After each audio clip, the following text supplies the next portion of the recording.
Hello all. Welcome to Value Plus the Family Office. Knowledge Plus for Wealth Plus presentation from our research desk. This week our hot topic is goal-based asset allocation.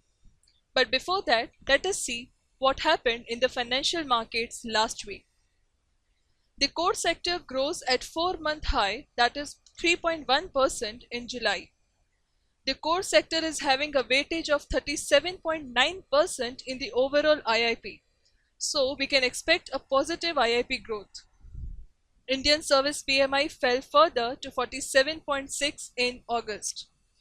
This indicates that GDP may reduce as service sector contributes to 60% of GDP.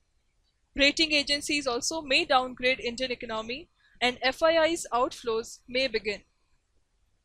But on the other hand, the Sensex rose by 650 points, that is a positive of 3.49%, and closed to 19,270 at the end of the week. FIIs remained net buyers in the equity as well as the debt segment, with the net inflow of Rs 882 crores and Rs 1689 crores respectively. The chart shows the price performances of different asset classes. Sensex remains the highest gainer with a positive of 3.49%, whereas USD depreciated by 0.70%. Next week, the financial markets will be eyeing on IIP, that is Index of Industrial Production Numbers, and CPI, that is Consumer Price Inflation data for the month of July, which is to be released on 12th September 2013. There can also be a price hike in petroleum products like diesel, kerosene and LPG. Now we come to our hot topic, that is goal-based asset allocation.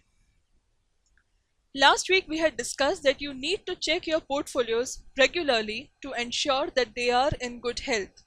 And while checking, there has to be certain parameters to be considered, of which asset allocation is a very important parameter. Within asset allocation, we had discussed about the diversification along the asset classes. Now we come to goal-based asset allocation. Let us see what is goal-based asset allocation. Now traditionally, investments were done with a view to earn maximum returns on their portfolios. Now this approach was very much effective and it helps to maximizing the risk-return relationship. But when it comes to measure how well you are doing in achieving your goals, there was a challenge.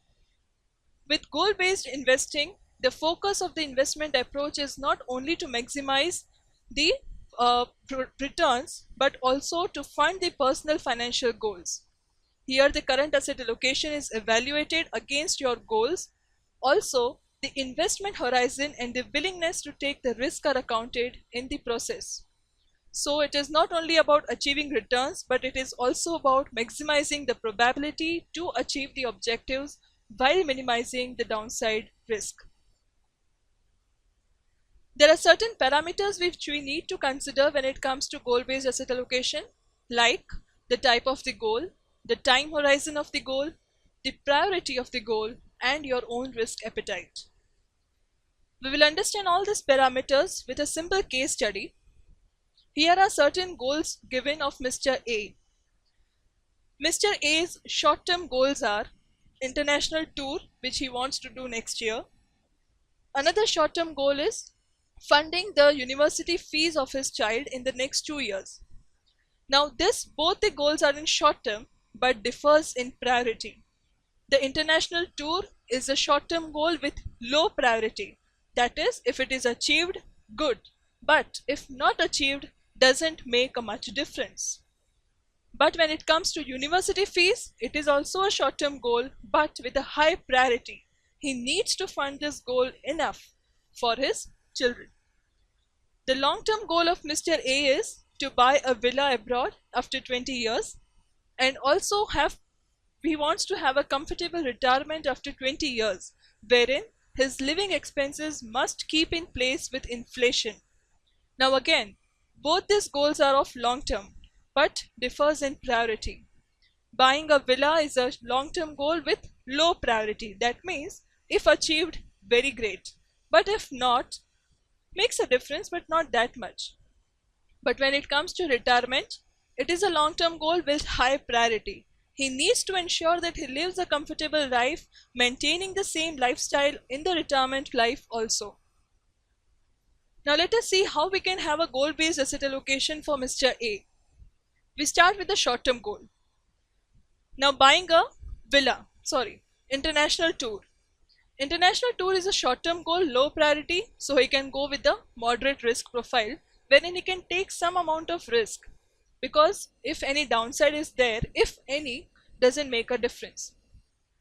The next short-term goal is university fees. That is high priority short-term. He has to give a very low risk portfolio there, because any deviation in the amount can make a huge difference. So you cannot take much risk on this. So you need to have a low risk asset allocation here. We look into long-term goal, it is buying villa. Again, low priority long-term, you can go for very high risk, because high risk will give you the chance to get the maximum returns in the long term, and in case any downfall is there and the goal is achieved but not up to the mark, then it's okay. But comfortable retirement, high priority long term, you need to go with the moderate risk. Here you can take the risk because the time horizon is long, and the risk minimizes as the time horizon increases, but again not high risk, because you need to minimize your downfall. So you can go here with a moderate risk portfolio. So you can see that depending on your risk profile, depending on the time horizon, depending on the priority, you need to have a separate asset allocation to fund each of your goal.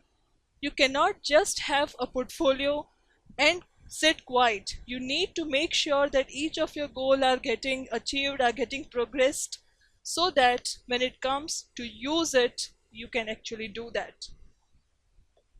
Thank you. Please share your valuable feedback on our email ID info@valueplusinv.com. Thank you once again.